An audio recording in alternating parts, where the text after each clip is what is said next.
Sometimes as parents, we don't we don't necessarily like what we hear, and some of it's not true and some of it might be.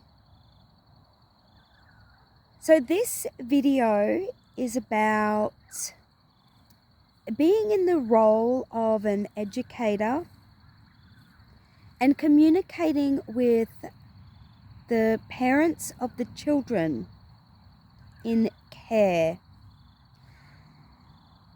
I am a very honest person, so I do find it hard to not communicate in an authentic, truthful way to others. I believe that parents deserve to know exactly how their child is feeling, what they're needing, and I believe that the child also deserves to have their feelings and needs known by their parents, so that there's an opportunity for support and growth and change if that's what's needed. So as an early childhood educator myself, I did work in a public childcare centre for 15 months, and part of my job was to communicate to the families of the children in my room. When I first started working there, I was a little bit shocked at some of the dishonesty that was communicated to parents. And I don't mean this in a bad way. It wasn't harmful dishonesty. It appeared quite harmless. Examples would be if a child was really behaving badly all day or struggling emotionally, it was still said to the parents when they arrived to pick up the child that that child had a great day, when in fact they didn't have a great day. They spent most of their day crying and upset and asking for their mum or dad.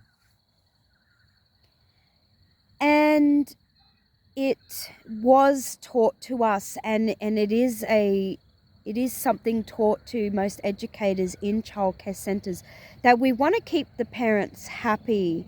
We want to keep them satisfied with their care. So to do that, we must say whatever we need to say.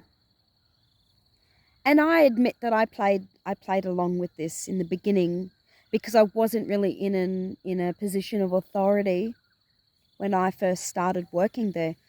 However, once I became the lead educator in the pre-kindy room, I found that I couldn't bring myself to leave anything out or miscommunicate with parents.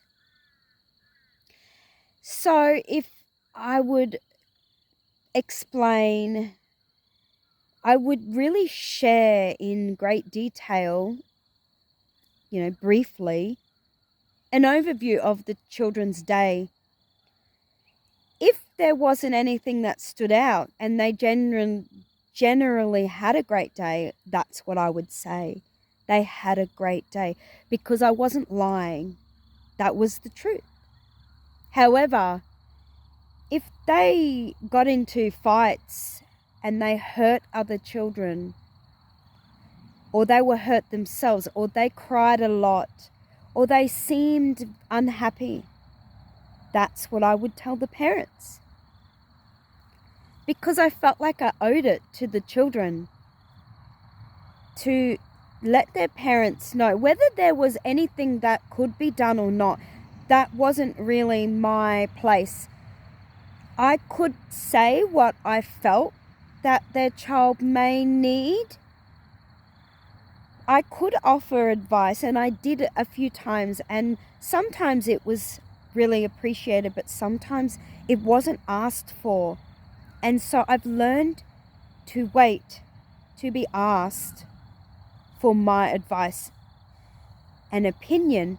However, if it was really affecting the child on a day-to-day basis, I did feel a responsibility as their carer to communicate any problems or possible solutions to their parents. There is a balance. I found that there is a balance, and reading into the parents. Are they receptive to hearing? Do they want to hear about their child, or do they not really care? And I don't mean that in a harsh way. Of course, we all care about our children, but there are some parents that they don't invest in, they don't take an interest in the emotional well-being of their children at childcare. Everybody's different. Doesn't mean they don't love or care about their child. They're not aware that anything needs to change or that there's anything needed, which is fine. So I do feel it's important, if we're in a position of caring for other people's children, that whether it's going to be hard for that parent to hear or not, they deserve to know how their child's behaving, how their child's feeling.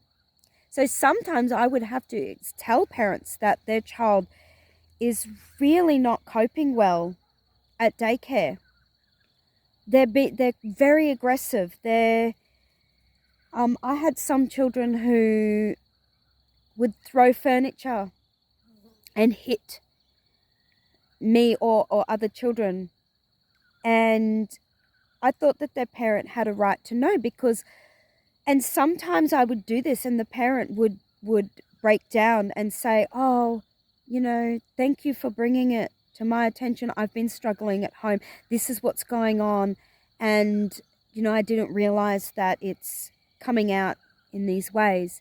So sometimes you never know that by being honest and, letting a parent in on something might be just what they need to hear to help them move in a new direction and make some changes, or be aware and more in tune to their children's inner world. I felt like I was very in tune to the children's inner world, and that they can't communicate this to their parents. So I felt like a bridge for them in that sense, that I could communicate those feelings and needs to their parent, whether anything happened as a result or not. I honored that part of me, and I honored that child by being the voice for them. And in this way, the honesty is a benefit to the child. It's a benefit to the educator, and it may be a benefit to the parent hearing the information.